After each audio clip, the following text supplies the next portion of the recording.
নিয়তি। রাধা আমাকে বলে, কৃষ্ণ, যদি তুমি জানো যে নিয়তিতে কি আছে তাহলে তাকে বদলে দাও না কেন? মহাদেব আমাকে বলেন যে শ্রীকৃষ্ণ, যদি আপনি এটা জানেন যে সাম্বের নিয়তি এটাই, তাহলে আপনি তাকে বদলানোর চেষ্টা কেন করেন? কেন? কারণ আমি একজন পিতা, আর পিতার কর্তব্য এটাই, তিনি যেন সম্ভাব্য সব চেষ্টা করেন নিজের সন্তানের মঙ্গলের জন্য। নিয়তি আমি জানি, কিন্তু এটাও আমি জানি যে কর্মের থেকে বড় আর কোনো নিয়তি হতে পারে না। অভিজ্ঞতাও রয়েছে যে কর্মের হাতে নিয়তির এই চক্র বদলে যেতে পারে। তাই জীবনে যদি আপনার কখনো এমন মনে হয় যে এটা তো অসম্ভব, তখনও চেষ্টা করা কখনোই ছাড়বেন না। কে বলতে পারে আপনারই কর্মের কোনো এক বীজ হয়তো নিয়তির চাকায় আটকে গেল, আর নিয়তিকে নিজের পথ পাল্টাতে হলো, ঠিক কি না? সেই জন্য নিয়তিকে ভাগ্য মেনে নিয়ে চুপ করে বসে থাকবেন না। নিজের নিয়তি স্বয়ং নিজের কর্মের দ্বারা নির্ধারিত করুন, কারণ আপনার এই কর্মের ওপরেই আপনার অধিকার রয়েছে, আর এই অধিকারকে নিয়তি অনেক সময় সম্মানও করে। তাহলে আসুন আর আমার সাথে ভালোবেসে বলুন, রাধা রাধা। শক্তি এক অত্যন্ত বিচিত্র বস্তু, বা বলতে পারেন অনুভূতি। পিতা সবসময় চান যেন তিনি তার শক্তি পুত্রকে সঁপে দিতে পারেন, যাতে সে শক্তিশালী হয়, যাতে তার মঙ্গল হয়। তার পুত্র সবসময় চায় যাতে সে পিতার সেই শক্তি লাভ করে, কিন্তু সেই শক্তি লাভ করার জন্য পুত্র হওয়া যথেষ্ট নয়, যোগ্য পাত্র হতে হয়। আসুন আপনাকে সহজে বোঝাই। যদি আপনি সুপাত্র হন আর আপনাকে শক্তি দেওয়া হয়, তাহলে আপনি সেই শক্তির গুরুত্ব বুঝবেন, কোথায় সেই শক্তি প্রয়োগ করা উচিত সেটা বুঝবেন। আর এটা যেহেতু অর্জন করা শক্তি হবে, সেই শক্তির অপব্যবহার হবে না। কিন্তু যদি এই আপনি কুপাত্র হন আর যদি আপনাকে এই শক্তি দেওয়া হয়, তাহলে কি হবে? দেখতে গেলে এই শক্তি আপনি দান হিসেবে পেয়েছেন, তাই না আপনি এই শক্তির গুরুত্ব বুঝবেন, আর না এর প্রয়োগ আপনি জানবেন। তার অপব্যবহার হওয়া সুনিশ্চিত। তাই যদি আপনি কোনো শক্তি অর্জন করতে চান, তাহলে আগে তার যোগ্য হয়ে উঠুন। পুত্র নয়, পাত্র হয়ে উঠুন। আর আমার সাথে ভালোবেসে বলুন, রাধা রাধা। কথায় আছে, প্রত্যেক পুত্র তার পিতার প্রতিচ্ছবি হয়, আর সমস্ত প্রতিচ্ছবি চায় যেন সে তার অস্তিত্ব প্রাপ্ত করতে পারে। পুত্র চায় সে যেন তার পিতার মতো হয়, বা কখনো কখনো তার থেকেও শ্রেষ্ঠ হয়। সেটা কোনো অনুচিত ব্যাপার নয়। অনুচিত তখন হয় যখন পুত্র নিজের পিতার মতো হবার স্বপ্ন পূরণ করতে গিয়ে বা তার থেকেও শ্রেষ্ঠ হওয়ার স্বপ্ন পূরণে অনুচিত পথের আশ্রয় নেয়। কারণ তারপরে সে তার পিতার গুণগুলি আত্মসাৎ করতে চায় না। সে শুধুই এটা চায় যে সংসারের চোখে যেন আমি শ্রেষ্ঠ প্রমাণিত হই। এটা অনুচিত। সংসারে এমন অনেক মানুষ আছেন যারা এই কারণে শ্রেষ্ঠ হওয়ার চেষ্টা করেন যাতে তার পরিবারের তার পিতার সম্মান বৃদ্ধি পায়। এমনও মানুষ থাকেন, আর এটাই হলো পার্থক্য উদ্দেশ্যের। মনে রাখবেন, যদি আপনার উদ্দেশ্য শুভ হয় তাহলে পথও শুভ হবে, যদি আপনার উদ্দেশ্য অশুভ হয় তাহলে পথও অশুভ হবে। তাহলে নিজের পিতার মতো হবার চেষ্টা অবশ্যই করুন, তার থেকেও শ্রেষ্ঠ হওয়ার চেষ্টা অবশ্যই করুন, কিন্তু মনে রাখবেন আপনার সংকল্প আর আপনার উদ্দেশ্য এই দুই শুভ হওয়া উচিত। তাহলে আসুন আর আমার সাথে ভালোবেসে বলুন, রাধা রাধা। শক্তি শক্তি অর্জন করা এতটা কঠিন নয় যতটা শক্তি লাভ করার পরে সেই শক্তি সামলানো কঠিন হয়। কারণ যেই মানুষ শক্তি লাভ করে তার মনে গর্ববোধ জন্মায়, জন্মায় অহংকার, জন্মায় জেদ। তাই শক্তি প্রাপ্ত করার সাথে বিনম্র থাকাও অত্যন্ত আবশ্যক। আর এটা আমাদের শেখা উচিত বৃক্ষের থেকে। বৃক্ষ যা আমাদের ফল দেয়, বৃক্ষ যা যত ফল দেয় ততটাই ঝুঁকে যায়। আমরা পাথর মারি ওই বৃক্ষের থেকে ফল প্রাপ্ত করার জন্য। সেই পাথরের মার সহ্য করেও বৃক্ষ আমাদের ফল দেয়। কোনো গর্ববোধ নেই, কোনো অহংকার বোধ নেই, আর সেই জন্য এই বৃক্ষের পুজো করা হয়। এটাই হলো মাহাত্ম্য শক্তির সাথে বিনম্রতার। যদি এই শক্তি সৃজন করে থাকে, সাহায্য করে থাকে, সম্বল হয়ে থাকে, তবেই সেই শক্তি উপযুক্ত। আর নয়তো সেই শক্তি একদিন আপনাকে আসক্ত অবশ্যই করবে। তাহলে শক্তি অবশ্যই অর্জন করুন, কিন্তু তার সাথে সেই শক্তি সামলানোর মতো বিবেকও আপনাকে অবশ্যই জাগ্রত করতে হবে। তাহলে আসুন আমার সাথে ভালোবেসে বলুন, রাধা রাধা।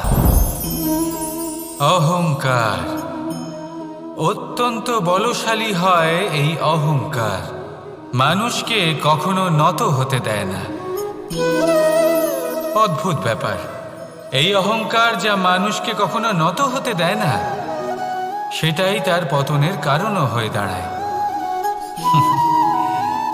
যেখানে মানুষ এটা ভাবতে শুরু করে যে শুধুমাত্র সেই যোগ্য, সেখান থেকেই তার পতনের আরম্ভ। ঠিক কিনা?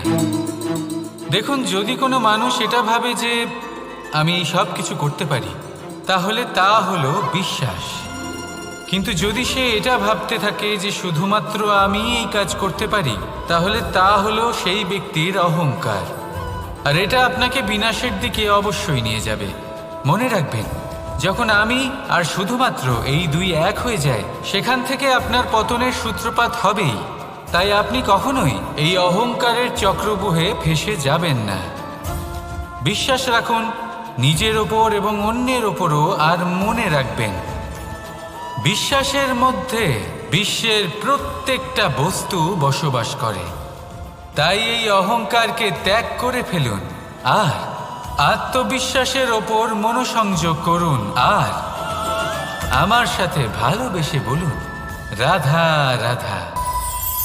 মানুষ নিজের জীবনে ঈশ্বরকে খুব মান্য করে, ওনার জন্য কি না করে। ভিন্ন ভিন্ন নামে তাকে স্মরণ করে, তাকে পুজো করে, তার আরাধনা করে। সে জানে যে ঈশ্বর তাকে শক্তি অবশ্যই দেবেন, তাকে সাহায্য অবশ্যই করবেন। কিন্তু যখন প্রশ্ন আসে গুরু এবং ঈশ্বরের, তখন গুরুর মান কখনো কম হওয়া উচিত নয়। কারণ সত্যি বলতে কি, গুরুই হলেন সেই সিঁড়ি যা বেয়ে আপনি ঈশ্বরের কাছে পৌঁছানোর পথ খুঁজে পাবেন। সেই পথ আপনি গুরুর থেকেই পাবেন। গুরু না থাকলে আপনি কখনো ঈশ্বর লাভ করতেই পারবেন না।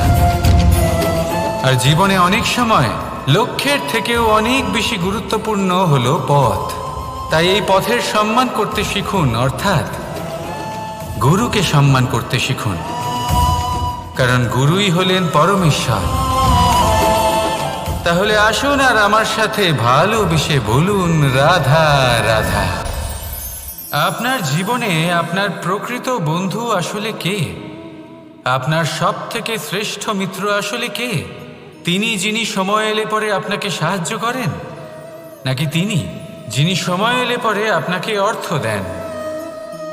দেখুন, আমরা হলাম মানুষ, আমাদের জীবনে লেনদেন চলতেই থাকে।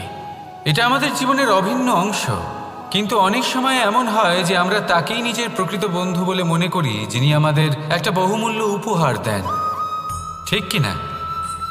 এবার আপনার জীবনে সেই বহুমূল্য উপহার কোনটা, ওই অমূল্য মিত্র আসলে কে, সেই সিদ্ধান্ত হলো আপনার। কিন্তু যদি আপনি আমাকে জিজ্ঞেস করেন, তাহলে আমার মতে স্বর্ণ, হিরে, মুক্ত, ধন এগুলো বহুমূল্য নয়। বহুমূল্য হলো সঙ্গ, যখন আপনি একা হয়ে যাবেন।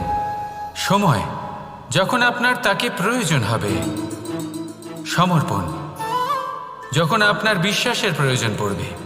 যে মানুষ আপনার প্রতি এই 3 গুণ প্রদর্শন করেন, যিনি আপনার কঠিন সময়ে আপনাকে অবশ্যই সঙ্গ দেবেন, যখন আপনার প্রয়োজন পড়বে আপনাকে অবশ্যই সময় দেবেন, আপনার প্রতি সম্পূর্ণ সমর্পিত থাকবেন, সেই হলো আপনার আসল মিত্র, সেই হলো আপনার প্রকৃত বন্ধু। কারণ সত্যি বললে, বন্ধুত্বের অর্থই হলো নিজেকে সম্পূর্ণরূপে কারোর কাছে সমর্পণ করে দেওয়া। তাই আপনার সেই বন্ধুর জন্য নিজের প্রাণ উজাড় করে দিন আর ভালোবেসে বলুন, রাধা রাধা। মানুষ জীবনে 3টে কাজ অবশ্যই করে থাকে, কিছু দান করে, কিছু গ্রহণ করে, আর কিছু ত্যাগ করে দেয়। এটাও ভাবতে থাকে যে এটা করলে কিভাবে করবে। দেবার জন্য পর্যাপ্ত ধন নেই, নেবার জন্য সংসারে অত স্নেহ নেই, আর ত্যাগ করার জন্য জীবনে এত সুখই নেই, তাহলে কিভাবে করবে? আসলে আমরা বস্তুগত চাহিদা অর্জনে এত ব্যস্ত হয়ে পড়ি যে আমরা বুঝতেই পারি না যে কি নেবার আছে, কি দেবার আছে, আর কি ত্যাগ করার আছে। তাহলে আজ আমি আপনাকে বলেই দিই, মনে রাখবেন এই 3টে গুরুত্বপূর্ণ গুণ, 3টে গুরুত্বপূর্ণ কথা। দেবার জন্য আছে দান, নেবার মতো আছে জ্ঞান, আর ত্যাগ করার মতো আছে অহংকার। যখন আপনি দান করতে শিখে যাবেন, জ্ঞান অর্জন করার শক্তি আপনা থেকেই আপনার মধ্যে চলে আসবে। আর যখন এই জ্ঞান আপনার মধ্যে প্রবেশ করবে, অহংকার আপনা থেকেই আপনার থেকে দূরে চলে যাবে। যে ব্যক্তি এই 3-এর মধ্যে ভারসাম্য বজায় রাখতে পারে, তার বর্তমান, ভূত, ভবিষ্যৎ, লোক, পরলোক সব কিছু শুধরে যায়। যেই দিন আপনি দান করতে শিখে যাবেন, জ্ঞান আহরণ করতে শিখে যাবেন, অভিমান ত্যাগ করতে শিখে যাবেন, আপনার সর্বশক্তিশালী, সর্বশক্তিমান পরমেশ্বরেরও প্রয়োজন পড়বে না। কারণ তখন ঈশ্বর আপনার মধ্যেই বাস করবেন। তাহলে আসুন আর আমার সাথে ভালোবেসে বলুন, রাধা রাধা। জীবনে অনেক সময় সমস্যা আমাদের চারদিক থেকে ঘিরে ফেলে। এই সমস্যা নানান ধরনের হতে পারে। আর্থিক সমস্যা হতে পারে, পারিবারিক সমস্যা হতে পারে, কোনো সম্পর্ক নিয়ে সমস্যা হতে পারে, কখনো কোনো দৈনিক সমস্যা হতে পারে, কখনো কোনো দ্বন্দ্ব হতে পারে, অনেক সমস্যা হতে পারে। কিন্তু যখনই কোনো সমস্যা আসে, আমাদের মনে তার জন্য একটা উত্তর অবশ্যই থেকে থাকে, যা আমাদের অন্তরে রয়েছে। একে আমরা বলি আত্মা। আত্মা হলো পরমাত্মারই রূপ, আর পরমাত্মা তা কখনোই কিছু অনুচিত চাইবে না, তাই তো? এই আত্মা খুব ভালো করে জানে যে কোনটা উচিত আর কোনটা অনুচিত। যদি আসল বিষয়ের কথা বলি, তাহলে আপনাকে নিজের মনকে বুঝতে হবে। কারণ আত্মা তো পরমাত্মা থেকেই আসে, কিন্তু এই মন মানুষ জন্ম থেকেই প্রাপ্ত করে, যার বিকাশ হয় এই সংসারকে দেখে। যেদিন আপনার এই মন আর আপনার এই আত্মা, এই দুই এক হয়ে যাবে, আত্মসাৎ হয়ে যাবে, সেদিন আপনার জীবনে না কোনো সমস্যা থাকবে, না কোনো ঝঞ্ঝাট থাকবে, না কোনো সংকট থাকবে। কারণ আপনার কাছে সেই সমস্ত সমস্যার, সমস্ত বিপদের সমাধান থাকবে, আর তাও আপনারই অন্তরে। তাহলে আসুন আর আমার সাথে ভালোবেসে বলুন, রাধা রাধা। ভক্তি আর শক্তি, এই দুইয়ের মধ্যে সম্পর্ক অত্যন্ত সরল। মানুষ ভক্তি করেন যাতে তিনি শক্তি লাভ করতে পারেন, আর শক্তি লাভ করার পরে ভক্তিভাব ভুলে যান, আর শক্তির প্রতি আসক্তিতে মত্ত হয়ে যান, আর সেখান থেকেই তার বিনাশ শুরু হয়। কেন? কারণ ভক্তির দ্বারা প্রাপ্ত শক্তি অন্য কারোর হিতের জন্য ব্যবহার করতে হয়, অন্য কারোর মঙ্গল করার জন্য ব্যবহার করতে হয়, কারোর বিনাশের জন্য নয়। এবার যদি আমি আপনাদের একটা উদাহরণ দিয়ে বোঝাই, তাহলে কোদাল দিয়ে আমরা মাটি কোপাতে পারি, একটা গর্ত খুঁড়তে পারি, যাতে একটা নতুন বৃক্ষ জন্ম নিতে পারে। একটা বৃক্ষ যা অন্য জীবকে ফল প্রদান করবে, যাত্রীদের ছায়া প্রদান করবে। কিন্তু এই কোদালের ব্যবহার যদি আমরা অন্য কারোর ক্ষতি করার জন্য করি, তাহলে ক্ষতি শুধুমাত্র আমাদেরই হবে। তাই জীবনে যদি আপনি কোনো শক্তি লাভ করেন, হয়তো ভক্তির দ্বারা বা অন্য যেখান থেকেই হোক, তার সদ্ব্যবহার করতে শিখুন, নয়তো এই প্রাপ্ত শক্তি আপনার পতনের কারণ হয়ে দাঁড়াবে। তাহলে আসুন আমার সাথে ভালোবেসে বলুন, রাধা রাধা। বরদান অত্যন্ত বিচিত্র এক বিষয়, কিন্তু দেখতে গেলে এই বরদান কি না করতে পারে। এক দরিদ্রকে রাজা বানিয়ে দিতে পারে, একজন দুর্বলকে এই সংসারের সব থেকে শক্তিশালী ব্যক্তি বানিয়ে দিতে পারে। কিন্তু আমরা ভুলে যাই এক অত্যন্ত গুরুত্বপূর্ণ কথা। বরদান এই শব্দের শেষে দান লুকিয়ে রয়েছে। এই দান কথাটা অত্যন্ত গুরুত্বপূর্ণ। আমাদের মনে রাখা উচিত এই বরদান আমরা দানে পেয়েছি, আর তাই তার সম্মান করা উচিত, কখনোই অহংকার করা নয়। আর যে ব্যক্তি বরদান পেয়ে অহংকার করেন তার যা ক্ষতি হয় তা হলো এই বরদান তার থেকে কেড়ে নেওয়া হয়। বর অর্থাৎ শ্রেষ্ঠ, অর্থাৎ বরদানের অর্থ হলো একটা শ্রেষ্ঠ দান, এবং তার ব্যবহার যদি আপনি কারোর ক্ষতি করার জন্য করেন তাহলে ক্ষতি শুধুই আপনার হবে। তাহলে এই বরদানের সম্মান করুন, উচিত পথে চলুন, আর উচিত উদ্দেশ্য নিয়ে এর ব্যবহার করুন, সব কিছু ভালোই হবে। তাহলে আসুন আর আমার সাথে ভালোবেসে বলুন রাধা রাধা। পিতা আর পুত্রের সম্পর্ক অত্যন্ত মধুর হয়ে থাকে। পিতা স্বপ্ন দেখেন, তাকে পূর্ণ করার সকল সম্ভাব্য চেষ্টা করেন, কিন্তু তাও অনেক সময় ওনার স্বপ্ন অপূর্ণ থেকে যায়। তখন পিতা ভাবেন যে স্বপ্ন উনি পূর্ণ করতে পারেননি ওনার সন্তান তা অবশ্যই পূরণ করবে। যে স্থানে উনি কখনো পৌঁছতে পারেননি সেই স্থানে ওনার পুত্র অবশ্যই পৌঁছবে। পিতা নিজের সন্তানের ভবিষ্যৎ নিয়ে সেই স্বপ্ন দেখেন, আর যখন সেই সন্তান সামনে এগোতে থাকে তখন তার দুঃখ হয় না, বরং গর্ব হয়। ওনার ভালো লাগে এটা দেখে যে ওনার সন্তান অনেক উন্নতি করছে। কিন্তু যখন সন্তান নিজের অভিভাবকের শক্তি দেখে, তার যশ দেখে হিংসা করতে থাকে, সমস্যা সেইখানেই শুরু হয়। সেই জন্য সকল সন্তানকে এটা মনে রাখতে হবে। দেখুন, পুত্র হবার সুবাদে, এক সন্তান হবার সুবাদে এটা হলো আপনার অধিকার যে আপনি আপনার পিতার থেকে বেশি উন্নতি করবেন। আপনার পিতাও এটাই চান, কিন্তু সুস্থভাবে এটা করুন। একটা রেখা টেনে নিন যাতে আপনি তাতে এগোতে পারেন আর আপনার পিতার তাতে গর্ববোধ হয়, আর সেই বিষয়ে দুঃখ না হয় যে আমার সন্তান আমাকেই ছোট করার চেষ্টা করছে। ইতিহাস সাক্ষী রয়েছে, যে মানুষ অন্য কাউকে ছোট করার চেষ্টা করেছেন সেই মানুষই ছোট হয়ে গেছেন। আর আমার মনে হয় না আপনি এটা চান, কারণ কোনো একদিন আপনিও কারোর পিতা হবেন। আসুন আমার সাথে ভালোবেসে বলুন রাধা রাধা। সাথী, সাথী এই শব্দটির ব্যাখ্যা কে কিভাবে করে? মিত্র, সখা, বন্ধু, কিন্তু অর্থ একটাই। তিনি যিনি আপনার সঙ্গী হন আর তিনি যার সাথী আপনি হন। এবার সব থেকে বড় প্রশ্ন হলো এটাই যে তিনি কে হতে পারেন যাকে আপনি আপনার সাথী বলে মেনে নিতে পারেন, নিজের সখা, নিজের মিত্র, নিজের বন্ধু মেনে নিতে পারেন। আপনার সাথী হলেন তিনি যিনি দুঃখের সময় আপনার পাশে থাকবেন, আপনার হাত ধরে থাকবেন। আপনার সাথী হলেন তিনি যার হাত আপনি নিজের সুখের দিনে ধরে থাকবেন।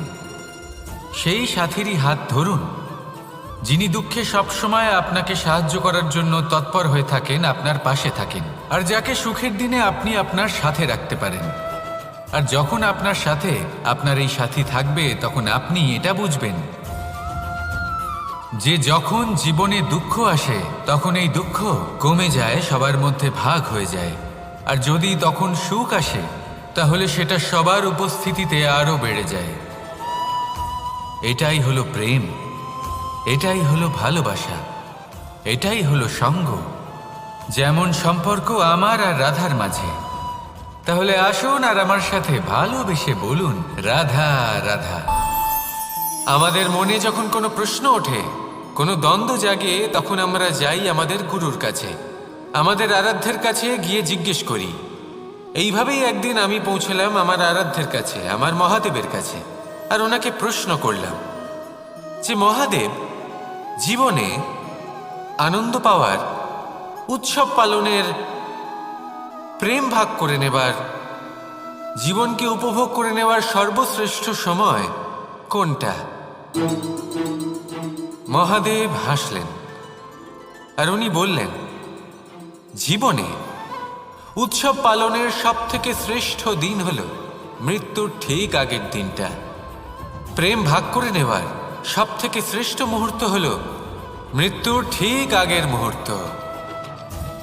জীবনকে উপভোগ করে নেওয়ার সর্বশ্রেষ্ঠ প্রহর হল মৃত্যুর এক প্রহর পূর্বে। তখন আমি চমকে গেলাম। আমি বললাম, কিন্তু মহাদেব, মৃত্যু তো অনিশ্চিত, আমরা জানিও না কবে আমাদের মৃত্যু হবে। মহাদেব আবার হাসলেন। উনি বললেন যে যদি আমরা এভাবে জীবন কাটাই যে আমরা জীবনের প্রত্যেক দিন, প্রত্যেক মুহূর্ত, প্রত্যেক প্রহর শেষ বলে মনে করি, তাহলে আমাদের সমস্ত জীবন আনন্দের সাথেই অতিবাহিত হবে। কি বলেন? তাহলে আপনিও এই কথা মনে রাখুন আর আমার সাথে ভালোবেসে বলুন, রাধা রাধা। জীবনে অগ্রসর হওয়ার জন্য আমাদের কাকে প্রয়োজন হয়? মাতা পিতা, বন্ধু, প্রেম, সাহায্য, অর্থ, পরিশ্রম, আশা। ভিন্ন ভিন্ন মানুষ ভিন্ন ভিন্ন বিকল্প চয়ন করে। যদি আমি আপনাকে বলি তাহলে জয় আর পরাজয়ের মন্ত্র দুটো শব্দের উপর নির্ভর করে, মেনে নেওয়া আর দৃঢ় হওয়া। যদি মেনে নেন তাহলে হেরে যাবেন, যদি দৃঢ় হন তাহলে নিশ্চিত রূপে জয়ী হবেন। যদি কখনো আপনি ক্লান্ত হয়ে ওঠেন, আপনি দুঃখী হন, পুরোপুরি ভেঙে পড়েছেন, তখন মেনে নেবেন না যে আপনি ভেঙে পড়েছেন, নয়তো হেরে যাবেন। তখন উল্টে স্থির করবেন যে যাই হয়ে যাক না কেন আমি জয়ী হবই। আর আপনি দেখবেন যে জয় নিশ্চিত রূপে আপনার কাছেই আসবে। তাহলে এই কথা মনে রাখবেন আর আমার সাথে ভালোবেসে বলবেন, রাধা রাধা। সময়, জীবন, কাল। দেখতে গেলে এই তিনটি শব্দ একটি শব্দেরই সমার্থক শব্দ মনে হয়, কিন্তু এই শব্দগুলির অর্থ কি সমান? কখনোই নয়। হ্যাঁ, এই সময় চলতে থাকে, জীবন চলতে থাকে, কালচক্র চলতে থাকে। এই সময় কেটে যায়, কিন্তু এই জীবন, একে যাপন করতে হয়। কি বলেন? এই জীবনে কিছু করুন বা কিছু না করুন, জীবন এমনি কেটে যাবে, আপনি জানতেও পারবেন না। কিন্তু সেটা আমাদের উদ্দেশ্য নয়, একে যাপন করতে হবে। এই জীবনে প্রেরণা পেতে শিখুন, প্রেরণা দিতে শিখুন, আহ্বান গ্রহণ করতে শিখুন, আহ্বান জানাতে শিখুন, মহান কাজ করতে শিখুন, ধন্যাত্মক বোধ জাগিয়ে তুলুন। জীবন অতিবাহিত করার অর্থ কি তা আপনি শিখে যাবেন। কারণ সময় কেটে যায়, সমস্ত যুগ কেটে যায়, কিন্তু জীবনের রীতি জীবন কাটিয়ে দেওয়া নয়, জীবন যাপন করা। এই জীবন সম্পূর্ণরূপে অনুভব করতে হবে, নতুন পথ বানাতে হবে। এবারে যদি এই জীবন বাঁচার সময় একবার ভেবে দেখুন, যদি মনে প্রেম থাকে, সদ্ভাবনা থাকে, তাহলে কি হবে? এই জীবনকে বাঁচার অনুভূতিটাই অন্যরকম হয়ে যাবে, একটা আনন্দময় অনুভূতি লাভ করবেন। তাহলে এটাই করুন আর আমার সাথে ভালোবেসে বলুন, রাধা রাধা। আপনি কি কখনো কোনো জলের ধারা দেখেছেন? তার সামনে যতই মাটি থাকুক না কেন, যতই কাদা থাকুক না কেন, যখন এই জলের ধারা বইতে আরম্ভ করে দেয়, তখন এই কাদাকে নিজেই ধুয়ে নিয়ে যায়। ওই কাদাকে ধুয়ে দেয় এবং নিজের পথ নিজেই তৈরি করে নেয়। তাহলে আপনিও এরকম জলের মতো হয়ে উঠুন। যদি হয়ে উঠতে পারেন, তাহলে নিজের মনের, নিজের ভাবনার, নিজের জীবনের যত অনাবশ্যক তত্ত্ব আছে, অনুপযোগী অংশ রয়েছে, অর্থাৎ অপরিষ্কার অংশ রয়েছে, তা নিজে থেকেই নির্মল হয়ে উঠবে। আর যেরকম জলের ধারা কখনো থেমে থাকে না, সব সময় বয়ে চলে, সেইভাবে আপনিও কখনোই থামবেন না। সবসময় বয়ে চলুন, এগোতে থাকুন। পথে যদি অনেক বিপদ আসে, সমস্যা আসে, থামবেন না, তার উপর নিরন্তর প্রহার করুন, নিরন্তর প্রয়াস করুন আর অগ্রসর হন। আপনি ভেবে দেখুন, এই জলের ধারা কখনো থেমে থাকে না, সবসময় বয়ে চলে, বিপদের সম্মুখীন হয়ে তাকে সাথে বয়ে নিয়ে চলে। সেই জন্য জলের ধারা, প্রবাহমান এই ধারা, এর থেকে কখনো দুর্গন্ধ আসে না, এতে কখনো ময়লা জমতে পারে না, বরং পালিত হয় সুন্দর প্রাণবন্ত জীবজন্তু, যেমন সুন্দর ছোট মাছ। তাই আপনিও এটাই করুন, কখনো থামবেন না, শুধু চলতে থাকুন, জলের ধারার মতো বইতে থাকুন। আপনি আপনার লক্ষ্য অবশ্যই খুঁজে পাবেন, আর তার সাথে নিজের অন্তরের যে মালিন্য রয়েছে তা আপনি নিজেই নিজের থেকে দূরে করে দেবেন। তাহলে আসুন আর আমার সাথে ভালোবেসে বলুন, রাধা রাধা। এবার অনেক সময় মানুষের মনে এরকম প্রশ্ন আসে যে এই সংসারে সবথেকে বড় বিপদ কি? কেউ বলে ধর্ম সংকট, আবার কেউ বলে প্রাণের উপর আসা সংকট। প্রত্যেক মানুষের জীবনে বিভিন্ন সংকট আসে, আর এই সমস্ত সংকট অত্যন্ত বিচিত্র হতে পারে। এই সমস্ত সংসার হলো সংকট দ্বারা পরিপূর্ণ। ঠিক আছে, আপনাকে একটা উদাহরণ দিই। একজন ধনী ব্যক্তি, এবার ওনার জীবনে সংকট কি হতে পারে? সংকট এটাই যে কেউ তার সম্পত্তি চুরি না করে নেয়, আমরা বুঝতে পারছি। এবার একজন চোর, তার জীবনে সংকট কি হতে পারে? যে চুরি করার সময় সে যদি তার একটা কাশি চাপতে না পারে, তাহলে সে ধরা পড়ে যেতে পারে, ঠিক কিনা? আবার অনেক সময় এমনও হয় যে যার জন্য আমি সংকট, সেও আমার কাছে সংকট।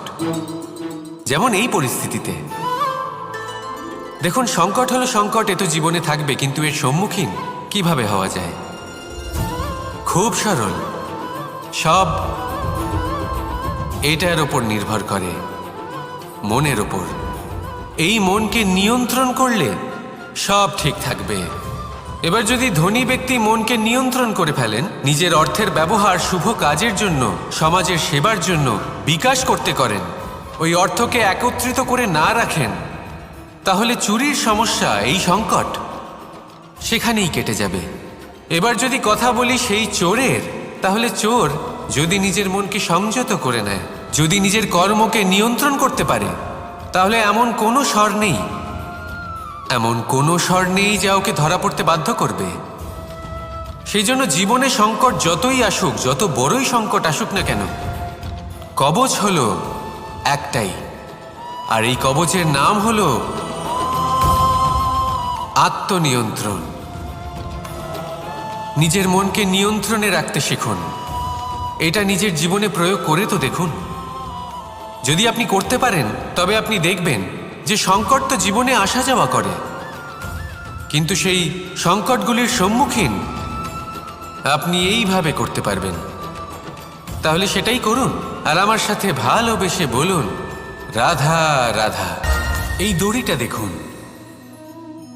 ছোট ছোট রেশম দ্বারা তৈরি, এটা সরু সুতো দ্বারা তৈরি হয়েছে এটা, আর এ অত্যন্ত কোমলও বটে। আর আপনি চাইলে এটা সোজাও করে দিতে পারেন, আর চাইলে এটা বেঁকিয়েও দিতে পারেন, আর যদি চান তাহলে এটা গোল গোল করে বেঁধে কোথাও রেখেও দিতে পারেন। এবার এই কোমল দড়ি যদি কোনো নিষ্ঠুর কঠিন পাথরে বারংবার জড়িয়ে দেওয়া হয়, তাহলেও তাকেও কাটতে পারে, নিজের ছাপ ছেড়ে যেতে পারে, সেটার আকারও বদলে ফেলতে পারে। এবার এর কারণ কি? এর কারণ হলো অভ্যাস আর নিরন্তর প্রচেষ্টা। যদি আপনিও চেষ্টা করেন আর নিরন্তর কর্ম করে যান, তাহলে আপনার প্রারব্ধ পাথরের মতো কঠিনই হোক না কেন, তাতে ভাঙন ধরিয়েও আপনি নিজের লক্ষ্যে অবশ্যই পৌঁছতে পারবেন। একটা গুরুত্বপূর্ণ কথা মনে রাখবেন, সুকর্মের অভ্যাস আর নিরন্তর প্রয়াস, এই হলো সাফল্যের মন্ত্র। তাহলে জীবনে এই মন্ত্র আনুন আর আমার সাথে ভালোবেসে বলুন, রাধা রাধা। বসন্ত ঋতু, এই সময় মন আনন্দে ভরে থাকে। এমন মনে হয় যেন আমরা আকাশে বিচরণ করতে চলে যাই, কিন্তু সেটা তো সম্ভব নয়। সেই জন্য হয়তো আমরা ঘুড়ি ওড়াই, এই ঘুড়িকে নিজেদের প্রতিরূপ মনে করে। এবার অনেক মানুষ আছেন যারা ঘুড়ি ওড়ান, কিন্তু এই কর্মের সারমর্ম কি সেটা কজন বুঝতে পারেন? আপনি এটা মনে করুন যে আপনি হলেন সেই ঘুড়ি, আর এই সুতো যিনি ধরে রয়েছেন তিনি হলেন পরমাত্মা। আর এই সুতো যেখান থেকে শুরু হয় সেই লাটাই হলো আমাদের কর্মচক্র। এবার আপনি নিজেই অনুমান করুন যে এই উড়ান কার ওপর নির্ভরশীল, পরমাত্মার ওপর আর আপনার কর্মের ওপর। যদি পরমাত্মা আপনার হাত ধরে থাকেন, আপনার সাথে থাকেন, যদি আপনি শুভ কর্ম করতে থাকেন, আপনি এই আকাশে উড়তে থাকবেন। কিন্তু কোথাও কোথাও যদি পরমাত্মার সাথে এই বন্ধন ছিন্ন হয়, আপনার কর্মচক্র খারাপ হয়ে যায় বা থেমে যায়, তাহলে আপনার এই ঘুড়ি কেটে যাবে আর দূরে কোনো গাছের ডালে গিয়ে আটকে যাবে। তাই শুধুমাত্র ঘুড়ি ওড়াবেন না, তার থেকে শিখুন, পরমাত্মার সাহচর্যে থাকুন, সবসময় শুভকর্ম করতে থাকুন আর সবসময় এই আকাশে উড়তে থাকুন। আসুন আর আমার সাথে ভালোবেসে বলুন, রাধা